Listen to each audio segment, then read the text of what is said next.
So these are the solutions for question number 8 on the 2016 summer examination paper for mathematical methods. So 8 part A, we want to use the Cauchy-Schwarz inequality to find an upper bound for this integral. 8 part B, we want to, for an inner product phi on a vector space V, we want to prove that u plus v, so the norm of u plus v squared plus the norm of u minus v squared is twice the norm of u squared plus twice the norm of v squared, where u and v are in a vector space V. And for part C, we want to apply the Gram-Schmidt orthogonalization procedure to this R basis to obtain an orthogonal basis. And you don't have to remember the Gram-Schmidt orthogonalization procedure because you will be given a sheet in the examination with those rules upon them. Okay, so if you look at part 8, part A. So here at the top we have the Cauchy-Schwarz inequality, which states that the inner product of u with v all squared is less than or equal to the inner product of u itself multiplied by the inner product of v with itself. So in this case we're going to take I squared, so that would be the inner product of u with v. So the inner product of u with v squared will be our I squared, and then we take the inner product of u with itself. So in this case, u will be x. So this inner product of u with itself is the integral from 0 to 1 of x times x, because in this case u is equal to x. And you can see that this integral is very easy to solve, the integral from 0 to 1 of x squared dx. Then we want the inner product of v with itself. Now in this case, v is the square root of 1 plus x to the 5. So if we multiply the square root of 1 plus x to the 5 times the square root of 1 plus x to the 5, we get rid of the square root, and this becomes the integral from 0 to 1 of 1 plus x to the 5 dx, which again is a very straightforward integral to solve. So to integrate, remember we just add 1 to the power and divide by the new power, so I've switched the integrals over here. So this integral becomes x cubed over 3 and the limits are 0 to 1, and this integral becomes x plus x to the 6 from 0 to 1. And we just use the fundamental theorem of calculus to work out these integrals, multiply them together, and we get 7 over 18. But remember that was I squared, and we've got this inequality. So if we take square roots of both sides, then I is less than or equal to the square root of 7 over 18. So that gives us a bound for this integral. Now for an inner product phi on a vector space V, we want to prove that this result is true. Okay, now we've got to remember how we take the norm. So if you look in your notes, the norm of u plus v is defined by the inner product. Well, in the solution here I've replaced u with x and I've replaced v with y. So the inner product of x plus y with itself will give us the norm of x plus y squared. So this expression here is the norm of x plus y squared. This expression here is the norm of x minus y squared. So if you take the inner product of x minus y with x minus y, well, then we get the norm of x minus y squared.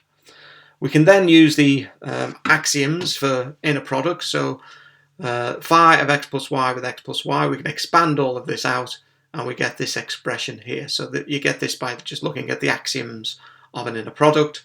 And if we take phi of x minus y with x minus y, again, you look at the axioms, we can expand this out and we get this expression here. So if we add these two terms together, the norm of x plus y squared plus the norm of x minus y squared, we add all of these terms together. So we get twice the inner product of x with itself, which is twice, and that's the norm of x squared. And on the end here, we take the inner product of y with the inner product of y, add those two together, we get twice the inner product of y with itself, which is the same as twice the norm of y squared.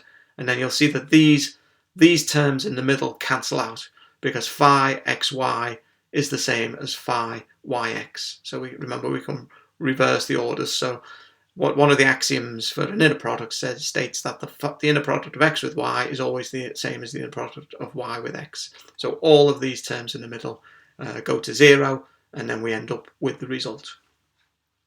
Okay, so for part C, we want to apply the Gram-Schmidt orthogonalization procedure.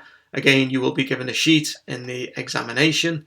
So V1 is equal to U1, so that's very simple. V1 is just this vector here. This is so that you write this as your U1, your U2, and your U2 and your U3. and we use these to find v1, v2 and v3. So v1 and v2 and v3 will all be orthogonal to each other using this procedure. So v1 is just u1, that's the vector 1, 3, 0.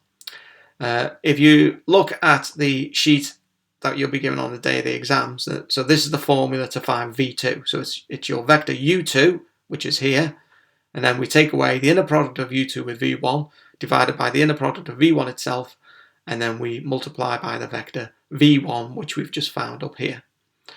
So if we put these values in, so here's our u2.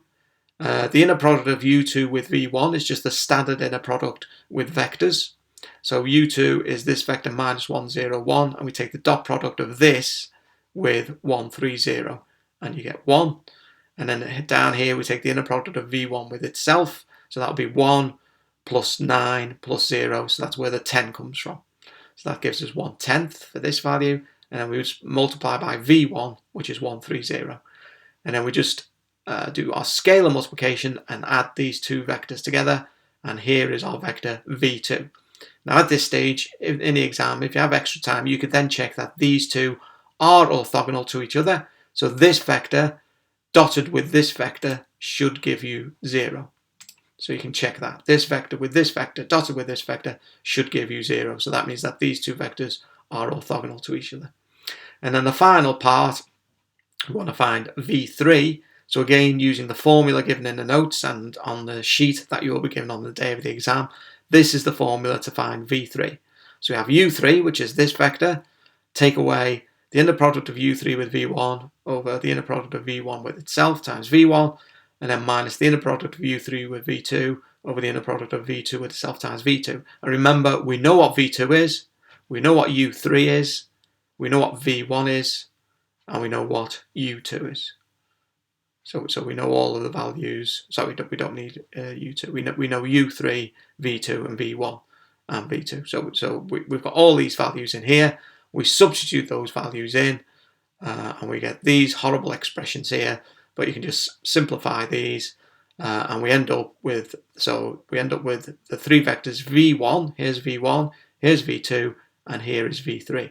And as I said, on the day of the exam, if you have extra time, you can indeed check that these are orthogonal to each other, which means that if you take the dot product with any one of these vectors with any other vectors, you should get 0. So you should check that if you have extra time in the examination. So that concludes the solutions to question number 8.